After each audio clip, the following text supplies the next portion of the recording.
Hello friends, this is S R. Welcome to my YouTube channel. हमें उम्मीद है आप सभी स्वस्थ और अच्छे होंगे और आपकी प्रिपरेशन भी बहुत अच्छे से चल रही होगी। आप सभी जानते हैं कि अगर हम यूपी कांस्टेबल भर्ती की बात करें तो बहुत अच्छा मौका आया है। ये सभी जानते हैं, इसको बार बार कहने की जरूरत है नहीं। तो लेकिन जरूरत इस बात की है कि हमें ऐसा क्या करना चाहिए कि ये मौका हमें सफलता के रूप में परिवर्तित हो जाए। तो आप सभी जानते हैं कि रीजनिंग एक ऐसा पार्ट है आपके चारों पोर्शन में जो एक हैवी वेटेज रखता है, जिसमें सबसे ज्यादा मार्क का पोर्शन ये है। तो जो सबसे अच्छा इसको रीजनिंग में कर ले जाएगा, कहीं ना कहीं वो दूसरों से फाइट करेगा। रीजनिंग को अच्छा करने के लिए बहुत जरूरी होता है कि हम ये समझें कि कौन से ऐसे चैप्टर्स हैं, कौन से ऐसे टॉपिक्स हैं जो सबसे ज्यादा पूछे जा रहे हैं प्रीवियस एग्जाम्स में या इन भर्ती बोर्ड की एग्जाम्स में। तो आप देखेंगे कि कोडिंग डिकोडिंग सबसे ज्यादा पूछा जाता रहा है, अक्षर श्रृंखला, नंबर सीरीज, एनोलॉजी, सादृश्यता बहुत पूछा जाता रहा है। इसके अलावा दिशा संबंधी इनके क्वेश्चन बहुत आ रहे हैं। इस तरह के ये कुछ चैप्टर्स हैं जिनसे क्वेश्चंस, कैलेंडर जैसे हो गया, क्वेश्चंस बहुत ज्यादा मात्रा में आ रहे हैं। ठीक है, तो यहां पर जो हमने ये आपके लिए एक प्रैक्टिस पेपर लाए हैं जो कि प्रीवियस ईयर्स के क्वेश्चंस को ही लेकर हमने बनाया है। आप इसको देखिए, इन्हीं तरह के क्वेश्चंस का इसमें हमने समावेश किया है। आपको ये जरूर आपके कॉन्सेप्ट्स को क्लियर करने वाला होगा। चलिए शुरू करते हैं। क्वेश्चन नंबर पहला आप देखिए। पहला क्वेश्चन है, दिए गए विकल्पों में से कौन सी श्रृंखला का तर्क निम्न श्रृंखला के तर्क के समान है। यहां पर एक सीरीज दी गई है और इस सीरीज में कोई ना कोई एक तर्क लगा होगा, और कौन सा नीचे ऑप्शन में ऐसा है जो उस तर्क को फॉलो करता है। तो चलिए देखते हैं। सी की बात करें तो सी का नंबर कितना होता है, कौन सा स्थान होता है, तीसरा स्थान होता है। ई कौन सा होता है, 5 होता है। जी 7 होता है और के 11 होता है। ये इनके अपने स्थान होते हैं। देखने से हमें लग रहा है कि ये सभी कैसी संख्याएं हैं, अभाज्य संख्याएं हैं। कैसी संख्याएं हैं, अभाज्य हैं। और सबसे बड़ी बात यह है कि ये मतलब एक के बाद एक दी है। 3 के बाद 5 होती है, 5 के बाद 7, 7 के बाद 11 ही होती है। तो इसके बाद की संख्या, क्योंकि m है तो जाहिर सी बात इसके बाद की संख्या क्या होगी, 13 होगी। 13 के बाद क्या आएगी, अगली 17 आएगी। 17 के बाद 19 आएगी। 19 के बाद 23 आएगी। अभाज्य संख्याओं का जो क्रम है वो इस तरह से आगे चलता चला जाएगा। अब हम देखेंगे कि इन वाले स्थानों पर कौन से लेटर आते हैं। तो 13 पे आप जानते होंगे m आता है, 17 पे क्या आता है, Q आता है, 19 पे S आता है और 23 पे क्या आता है, W। तो ये जहां भी मिलेगा वही हमारा ऑप्शन होगा, MQSW। MQSW, MQSW, यानी ऑप्शन नंबर ए ही हमारा उत्तर होगा। ठीक है, तो इस तरह से आपको अगर एक बार किसी भी लेटर की प्लेस वैल्यू पता चल गई तो आराम से आप इस तरह के जितने भी क्वेश्चन होते हैं उनको लगा सकते हैं। नेक्स्ट देखिए क्वेश्चन। अगला क्वेश्चन है, देखिए, इस श्रृंखला में लुप्त मान ज्ञात करें। अब यहां पर ये इस तरह से दी है, आपको 3 खंडों में सीरीज को दिया गया। ठीक है, लेटर है और साथ में आपको नंबर्स भी दिए गए। तो आपको चौथा यहां पर पूछा गया। जरा इसको देख लें क्या फॉलो हो रहा है। पहले तो ये देख लें, 2 2 दूनी 4, इसको देखें 2 दूनी 4, 4 दूनी 8, तो 8 दूनी 16। 16 तो हमारा मिलेगा, ये बात क्लियर हो गई है। लेकिन लेटर कौन से मिलेंगे, देखिए यहां देखने से लगाओ, ABC, DEF, GHI, अगला होगा JKL। ऐसे ही लिखा जाएगा क्योंकि ABCDEF मतलब इस ओर कर रहे हैं, और GHI JKL ऐसा लिखा जाएगा। बस हमें यह देखना है कि हम 16 को कहां पर रखेंगे। अब आप देखिए यहां पर क्या था, दो जो नंबर था वो कहां पर था, बी से पहले था। आगे देखिए ये दूसरे स्थान पर था, आगे में कौन से स्थान पर हो गया, तीसरे। यहां पर कौन से स्थान पर हो गया, चौथे। अब नेक्स्ट टाइम भी कहां पर आएगा, 5वें स्थान पर आएगा।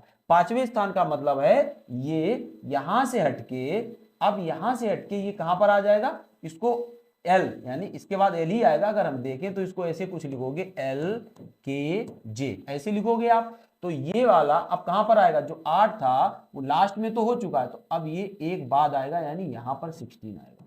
इस तरह से आप इस सीरीज को मैच करोगे, L16KJ, L16KJ।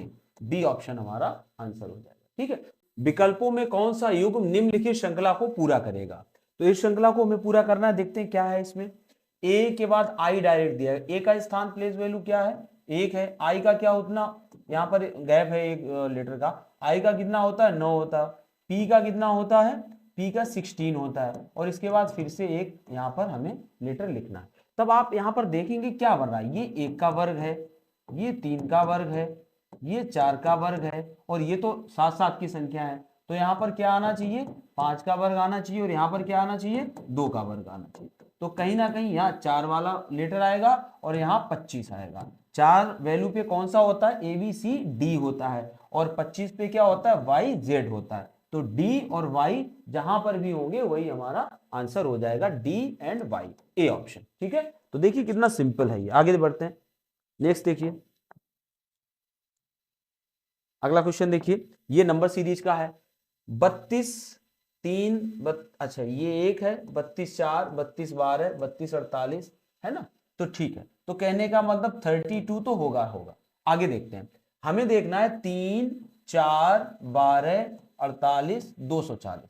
यहां पर देखिए इसके कितने, अब इसको हम देखेंगे कैसे, तो हम ये देखेंगे कहीं ना कहीं कोई वर्ग संख्याएं तो है नहीं, और ऐसा भी नहीं जोड़ा भी नहीं जा रहा, क्योंकि आप 3 से 4 तो जोड़ सकते हो, 4 से 12, 12 से 48, 48 से सीधा 240, तो जोड़ने का कॉन्सेप्ट तो यहाँ लग नहीं रहा है, मतलब कहीं ना कहीं गुणे का लग रहा होगा। जब संख्या एकदम से बढ़ती है तो वहां गुणा का कॉन्सेप्ट लगता है, जब धीरे धीरे बढ़ती है तो जोड़ का कॉन्सेप्ट लगता है। चलिए, तो 48 कितने हैं, ये 5 गुना है। 48 का कितने गुना है, 5 गुना। और 12 का 48 कितने गुना होता है, 12 चौक 48। 4 का जो है 12 कितना होता है, 4 तियो 12। यहां पर हमें मिल रहा है 4, जो इसका इसके साथ गुणा करके 4 तियो 12 12 चौक 48, और 48 में कितने का किया गया, 5 का। तो 3 4 5 आगे गुणा इसमें कितने का किया जाएगा, 6 का। 6 का गुणा करने पर क्या मिलेगा, 6 0 0, 6 चौक 24, और 6 दूनी 12 और 2 14, यानी 1440 हमें मिलेगी अगली संख्या। तो 32 के आगे हमें लिखना होगा कितना, 1440। तो यही हमारा उत्तर हो जाएगा, 32 1440। ठीक है, चलिए नेक्स्ट देखते हैं। अगला है, ये डायरेक्शन का क्वेश्चन है, और डायरेक्शन के क्वेश्चन बहुत पूछे जा रहे हैं आपके प्रीवियस एग्जाम की। अगर हम बात करें, हमने बहुत अच्छे से एनालाइज किया है। दो कारें एक उभयनिष्ठ बिंदु से, उभयनिष्ठ होता है कॉमन पॉइंट, तो दो कारें एक उभयनिष्ठ बिंदु से शुरू होती हैं। पहली कार उत्तर की तरफ 10 किलोमीटर जाती है, उत्तर मतलब ऊपर अज्यूम किया जाता है, और कितनी जाती है, 10 किलोमीटर जाती है। उत्तर की ओर 10 किलोमीटर यात्रा करती है, बाएं मुड़ती है और आगे 8 किलोमीटर जाती है। यहां से ये बाएं मुड़ती है, बाएं का मतलब इस तरफ मुड़ जाएगी, और कितनी जाएगी, 8 किलोमीटर ये बाएं जाती है। ठीक है, दूसरी कार है वो 5 किलोमीटर दक्षिण में जाती है, और यहीं से चली होगी उभयनिष्ठ बिंदु, मतलब यही बिंदु। 5 किलोमीटर दक्षिण का मतलब नीचे की ओर कितनी जाएगी, 5 किलोमीटर। ठीक, 5 किलोमीटर दक्षिण की तरफ जाती है और दाएं मुड़ जाती है। ये दाएं का मतलब इसका दाएं किधर जाएगा, इधर। दाएं मुड़ती है और 8 किलोमीटर जाती है, और ये भी कितने किलोमीटर जाती है, 8 किलोमीटर जाती है। उन कारों के बीच की दूरी क्या की होगी, तो आपको कौन सी दूरी पता करनी होगी, ये वाली। तो जब दोनों 8-8 किलोमीटर इधर गई हैं और ये बीच में कितना पड़ रहा है, 10 5 15, तो ये भी दूरी कितनी होगी, 15 किलोमीटर। डायरेक्शन वाला क्वेश्चन अगर कोई भी गलत करके आता तो समझ लीजिए आप अपना ही सत्यानाश कर रहे हैं कहीं ना कहीं। ठीक है, चलिए आगे बढ़ते हैं। सबसे सिंपल क्वेश्चन यही रहते हैं। आगे क्वेश्चन देखिए अगला, एक्स अपने शुरुआती बिंदु से 3 किलोमीटर चलता है। ये एक्स रहा, और ये शुरुआती बिंदु से 3 किलोमीटर चलता है। हम तो चले इसको ऊपर ही चला देते हैं हम लोग। 3 किलोमीटर ये शुरुआती बिंदु से चलता है, पता नहीं किधर जा रहा है, हम तो ऊपर चला देते हैं उत्तर की साइड में। वह दाएं मुड़ता है, यहां से कैसे मुड़ता है, दाएं, तो यहां से दाएं मुड़ा दीजिए। दाएं मुड़ता है और 8 किलोमीटर की यात्रा करता है, और कितने किलोमीटर यात्रा करता है, 8 किलोमीटर की यात्रा करता है। वह बाएं मुड़ता है और यहां से किधर मुड़ जाएगा, बाएं। बायां का मतलब किधर होगा, ऊपर, बाएं मुड़ जाता है। वह बाएं मुड़ता है और आगे चलता है, लेकिन उसे ध्यान में आता है कि वह उस दिशा से विपरीत दिशा की ओर जा रहा है। तब उसको यह पता चलता है कि जिधर हमें जाना चाहिए था हम उधर नहीं जा रहे हैं, बल्कि किधर जा रहे हैं, विपरीत दिशा की ओर जा रहे हैं। चलिए, जिसमें उसे होना चाहिए था, उसने पूर्व में चलकर शुरुआत की थी। अच्छा ये चीज देख लेना, उसने जो शुरुआत की थी वो किधर चलकर की थी, पूर्व में चलकर की थी। मतलब ये जो डायरेक्शन था ये क्या था, पूर्व था। हम लोगों ने उत्तर की तरफ चलाया, लेकिन आप इसको पूर्व मानिए, क्योंकि वो कह रहा है कि उसने जो शुरुआत की थी, वो लास्ट में बता रहा है। यहां उसने नहीं बताया कि उसने जो शुरुआत की थी वो किस दिशा की ओर की थी, पूर्व की दिशा की ओर की थी। अगर उसने पूर्व दिशा की ओर की थी तो उसे किस दिशा में जाना है, तो अब उसे किस दिशा में जाना चाहिए। देखिए क्वेश्चन सिंपल लैंग्वेज में समझ लीजिए। एक व्यक्ति 3 किलोमीटर चला किसी भी दिशा में, उसके बाद वो अपने दाएं मुड़ गया, 8 किलोमीटर चला, और फिर बाएं मुड़ गया, और मतलब ऊपर चला जाएगा अपने हिसाब से। ठीक, अब वो कह रहा है कि जिधर वो जा रहा है वो उल्टी दिशा है। कैसी है, उल्टी दिशा है, उल्टी दिशा है। और ये भी साधन कह रहा है जब वो शुरुआत में चला था तो पूर्व की ओर चला था, और अब इसमें वर्तमान में उल्टी दिशा की ओर जा रहा है। तो उल्टी दिशा की ओर जा रहा है मतलब उसको जाना किधर चाहिए, जब उल्टी इधर है तो जाना किधर चाहिए, इधर। और अगर शुरू में पूरब की ओर गया था तो पूरब अगर हमने ऊपर माना था तो इसके नीचे ये क्या हो जाएगा, ये सीधा सीधा पश्चिम हो जाएगा। ठीक है, मानने के ऊपर है, कोई प्रॉब्लम वहां पर है नहीं, ऑप्शन सी आपका आंसर हो जाएगा। ठीक है, नेक्स्ट देखिए, अगला क्वेश्चन देखिए। ये भी आपका डायरेक्शन के 3 क्वेश्चन पूछे गए थे 2019 वाले एक सेट में। एक्स ने 15 किलोमीटर उत्तर में और फिर अपने बाईं ओर 20 किलोमीटर की साइकिल चलाई। एक्स है, इसने कितने 15 किलोमीटर उत्तर में, तो 15 किलोमीटर इसने उत्तर में 15 किलोमीटर उत्तर में, फिर अपने बाईं ओर 20 किलोमीटर साइकिल चलाई। यहां से इसका बायां किधर हो जाएगा, इसका बायां हो जाएगा ये, और इधर कितनी चलाई है इसने 20 किलोमीटर। ठीक है, 20 किलोमीटर साइकिल चलाई। आगे देखते हैं, उसे अपने मूल स्थान तक पहुंचने के लिए कम से कम और कितने किलोमीटर साइकिल चलाने की जरूरत है। मूल स्थान इसका क्या था, ये। अब इसको यहां से यहां तक आने में कितनी, तो आप सभी जानते होंगे कि ये 90 डिग्री का कोण बन रहा है। पाइथागोरस प्रमेय यहाँ पर लगेगी और आपको सॉल्व करने की जरूरत नहीं है। वैसे पाइथागोरस प्रमेय आप सभी जानते होंगे, कर्ण का वर्ग बराबर आधार का वर्ग प्लस लंब का वर्ग, जब एक कोण कितने अंश का हो, 90 अंश का हो। ठीक है, लेकिन यहाँ पर आप ऐसे निकाल सकते हैं, एक ट्रिपलेट होती है 3 3 4 5। अगर आधार या लंब 3 है और 4 है मतलब दोनों में, तो आपकी जो कर्ण निकलेगी वो हमेशा कितनी निकलेगी, 5 निकलेगी।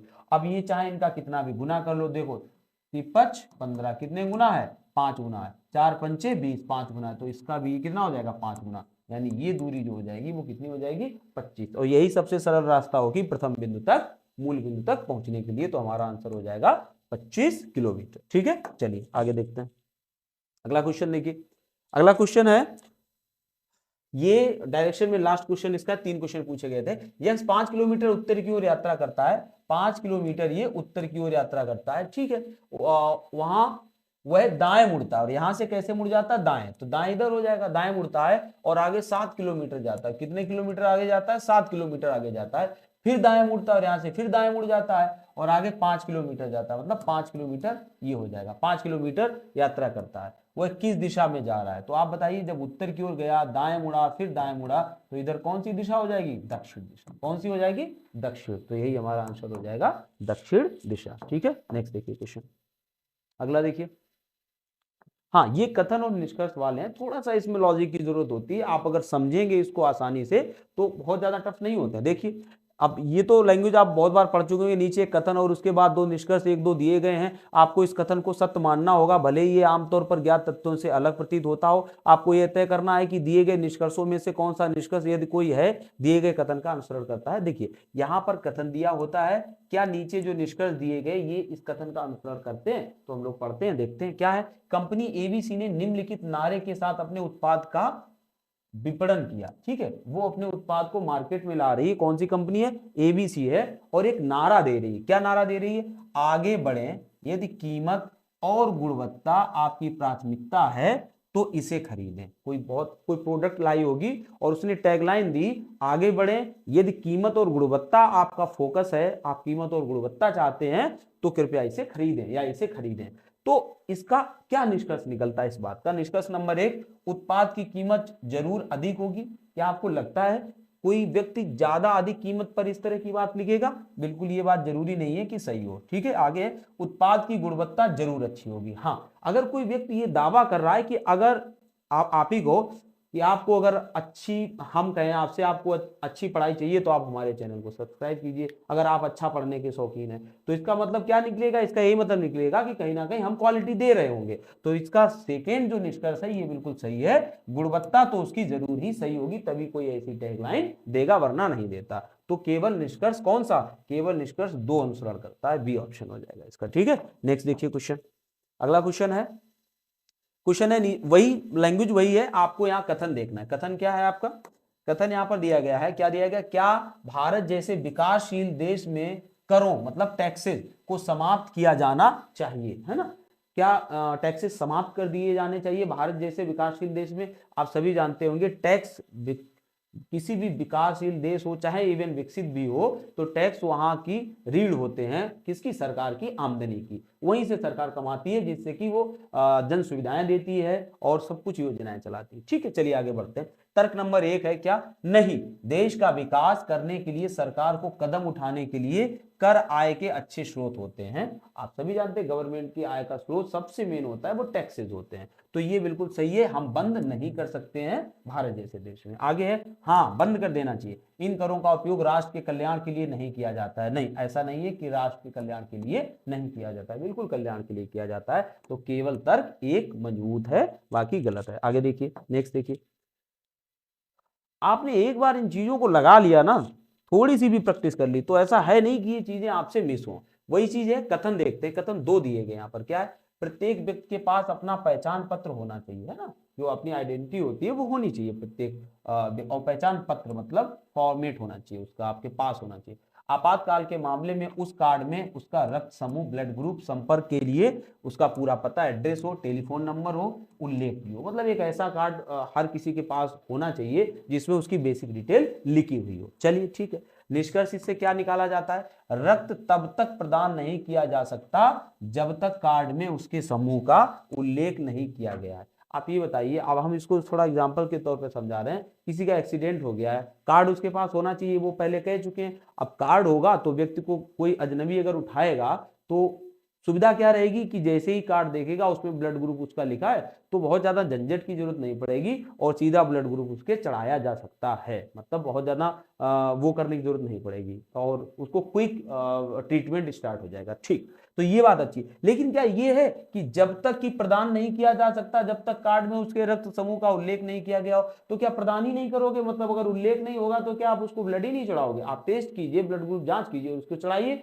तो ये चीज बिल्कुल ऐसे नहीं कह सकते जब तक ऐसा नहीं होगा तो तब तक नहीं करेंगे। ठीक है, आगे, किसी भी परिस्थिति में किसी को भी अपना फोन नंबर नहीं भूलना चाहिए। अब किसी के ब्रेन में ही चोट लग गई है, उसको होश ही नहीं है, तो क्या उसको फोन नंबर अपना याद रहेगा? तो ये भी कोई बात नहीं है कि फोन नंबर याद नहीं रहा। थर्ड देखते, यदि चोट घातक है तो पुलिस को इस जानकारी की आवश्यकता होती है। आप सभी जानते हैं कि अगर उस टाइम पे उस कैंडिडेट की हालत सही नहीं है तो अगर वो कार्ड पुलिस के हाथ लग जाता है जिसमें फोन नंबर, टेली और पता लिखा होता है, तो बहुत ज्यादा आराम हो जाती है उसके संबंधियों को कॉल करने में। और अगर फर्स्ट ट्रीटमेंट की बात होती है, एकदम जो इमरजेंसी ट्रीटमेंट होता है, ट्रॉमा, तो उसके लिए वहां पर ब्लड ग्रुप वगैरह भी उसको आराम हो जाती है कि हाँ तुरंत काम शुरू हो जाता है। तो ये third option according to me बिल्कुल सही है। हालांकि बुक में ये थोड़ा गलत दिया था, मतलब हमारे हिसाब से गलत था। ठीक है, थर्ड ही होगा यहाँ पर। चलिए आगे बढ़ते हैं।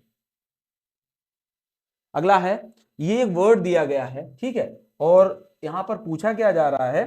पूछा जा रहा है शब्द के अक्षरों द्वारा कौन सा शब्द गठित नहीं किया जा सकता है। तो कितना सिंपल है, यहां पर जो लेटर्स हैं उन लेटर से कौन सा शब्द नहीं बनाया जा सकता है? आप देखेंगे 9 नहीं बनाया जा सकता। क्यों? यहाँ एन 2 बार आया है और यहाँ ध्यान रखना, ऐसा नहीं है कि एन एक बार आ गया तो आप जितने एन के चाहो उतने एन का वर्ड बना सकते हो। बाकी सभी वर्ड हैं, आप चेक कर लेना, यहाँ टाइम वेस्ट करने से कोई मतलब नहीं है। एन इसका बी ऑप्शन हो जाएगा। ठीक है, चलिए नेक्स्ट देखिए।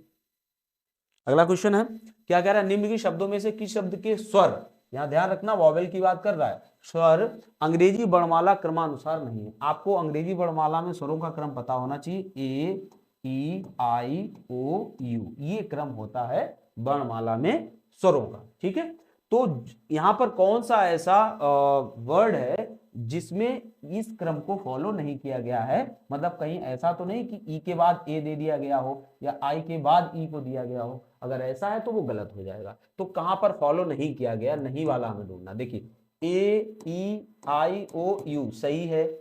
ए, ई, आई, ओ, यू सही है। आई, ई, देखिए ये गलत है। आई पहले आ गया, ई बाद में आ रहा, तो यही गलत हो जाएगा। ए, ई, आई, ओ, यू, ये भी सही है। तो हमारा जो ऑप्शन यहाँ पर हो जाएगा नहीं वाला, वो कौन सा हो जाएगा? सी हो जाएगा। तो ऐसे ये क्वेश्चन जरूर आते हैं और बहुत ही माइनर, मतलब इसको अगर कोई गलत कर दे तब तो फिर समझ लीजिए क्या ही हो सकता है उसका। चलिए आगे देखते हैं क्वेश्चन।